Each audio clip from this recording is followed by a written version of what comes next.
López Hidalgo, ya siendo el referente de la noche, Heraldo Televisión.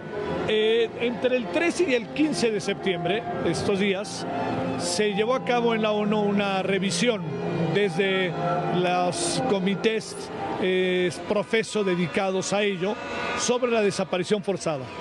El tema fue México, el tema fue, entre otros, pero fue México.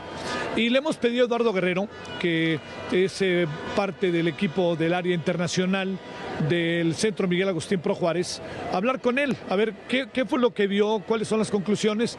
Y déjame decirle algo de manera colateral. En estas fechas, precisamente, quien era el embajador de México ante la ONU ha cumplido su ciclo y ha dejado de serlo. Me refiero al señor doctor Juan Ramón de la Fuente, con un agregado. México era parte del Comité de Seguridad de la ONU y también México cumplió ya su ciclo como parte del Consejo de Seguridad de la ONU. Eduardo, te saludo con mucho gusto. ¿Cómo has estado? Buenas noches. Buenas noches, Javier. Muy bien, muchas gracias. Muchos saludos a ti y a todo el auditorio. ¿Qué pasó exactamente estos días en la ONU? ¿Cuál fue la evaluación que se hizo sobre México? Sí, Javier, mira, lo que observamos en estos 3 días de diálogo del Comité contra la Desaparición Forzada respecto de México fue una rendición de cuentas, una comparecencia del Estado mexicano después de que el Comité contra la Desaparición Forzada visitara México en 2021 y emitiera un informe en 2022 en el que hace un recuento de la situación de las desapariciones en el país y emite una serie de recomendaciones al Estado mexicano dirigidas precisamente a combatir esta situación.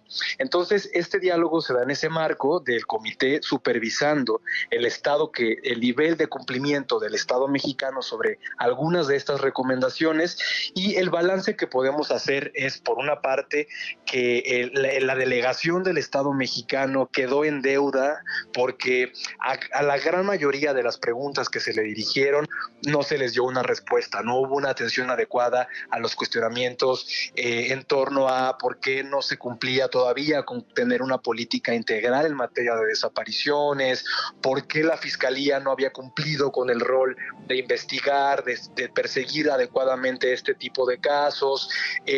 También decir que hubo muchos cuestionamientos en torno a la crisis forense que enfrenta el país. El comité le cuestionaba a México por este tema de que tenemos más de 50,000 cuerpos sin identificar que se encuentran en los servicios forenses estatales, y frente a eso no se cuenta con herramientas como el Banco Nacional de Datos Forenses, que sería crucial para ayudar a identificar estos cuerpos, y que es responsabilidad de la Fiscalía General de la República también, y que sin embargo no ha cumplido con crearlo, ¿no?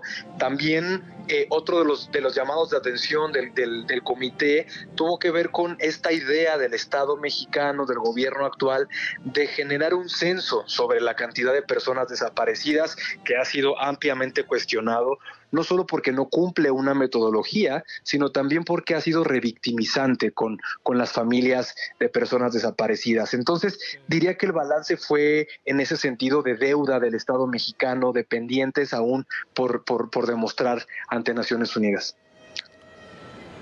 Oye, a ver, no creas, Eduardo, que quiero ver el vaso medio lleno, medio vacío. ¿En qué nos pusieron palomita? ¿Qué sí México anda haciendo?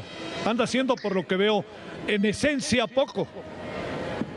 Sí, mira, se reconoció sin duda, también eso es importante mencionarlo y qué bueno que lo pregunta, se reconoció que hay esfuerzos, en particular en los temas forenses, se ha reconocido que se han creado centros de identificación, que ha habido diálogos con organizaciones para dar seguimiento a las recomendaciones, pero precisamente el comité a esto le generaba algo de extrañeza, ¿no? La experta y expertos cuestionaban cómo o por qué razón, a pesar de esos esfuerzos, todavía no se veían los resultados esperados, cómo a pesar de que se han creado fiscalías y unidades especializadas para investigar los delitos de desaparición, seguimos sin tener resultados efectivos, ¿no? Al comité le generaba mucha extrañeza, por ejemplo, cómo solamente en el país se han emitido 2 sentencias por el delito de desaparición forzada, pero por el contrario tenemos cifras de más de 111,000 personas desaparecidas desaparecidas. Entonces el balance sí reconocía este tipo de esfuerzos, de avances, o la disposición del Estado mexicano de reconocer que vivimos una crisis, pero la conclusión sigue siendo esa, ¿no? Que a pesar de sus esfuerzos hay todavía muchas deudas. Sí, esto es importante, Eduardo, porque uno se plantea, si bien uno sabe que hay un esfuerzo, se intentan desarrollar políticas públicas, hay todavía un gran abismo, ¿no? Pienso en el tema de las madres buscadoras, etcétera. A ver, déjame plantearte, Eduardo, ante estas observaciones de la ONU, ¿el gobierno, el Estado mexicano hace algo? O no me vengas a decir que esto es como los llamados a misa. Yo te digo, ONU, organismo internacional del mundo, y ni siquiera le hacemos caso. Eso es un tema muy, muy importante, ¿no? Hemos visto cómo el Estado mexicano, a pesar de tener recomendaciones tan claras y obligaciones tan claras, cuesta mucho en realidad que se cumplan gran parte de ellas, ¿no? Y creo que justo el ejercicio de estos 3 días demuestra cómo del 2022 a la fecha que se hicieron estas recomendaciones, hay algunas de ellas o gran parte de ellas en las que todavía no se ha mostrado una atención por parte del Estado mexicano. Y también diría que claro, el CED, este comité, evalúa ahora desde el 2022 a la fecha, pero incluso en este informe del 2022 ya hacía un recuento de cómo había recomendaciones de años anteriores, de otros mecanismos internacionales que el Estado mexicano seguía todavía sin cumplir. Entonces, me parece positivo que el Estado mexicano haya comparecido, que haya rendido cuentas, pero también es importante que esto se traduzca en acciones efectivas, ¿no?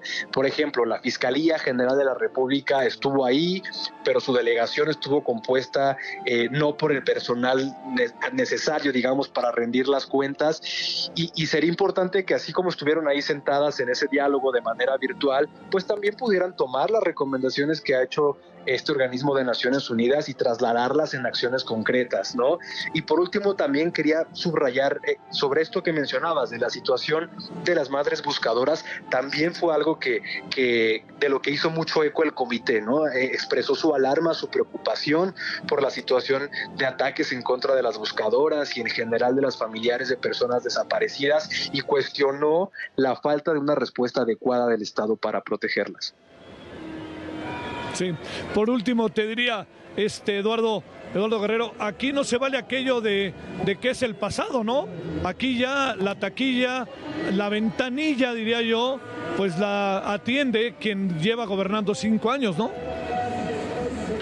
Totalmente. El gobierno actual debe hacerse cargo de la situación, y además es ineludible que las desapariciones siguen siendo un fenómeno vigente, que la cifra de desapariciones sigue aumentando y que frente a eso el gobierno tiene una responsabilidad total de rendir cuentas, de hacerse cargo y de dar una respuesta a esta crisis que afecta a lo largo y ancho de nuestro país. Eduardo Guerrero, muchas gracias, muy buenas noches. Buenas noches, Javier, felices fiestas.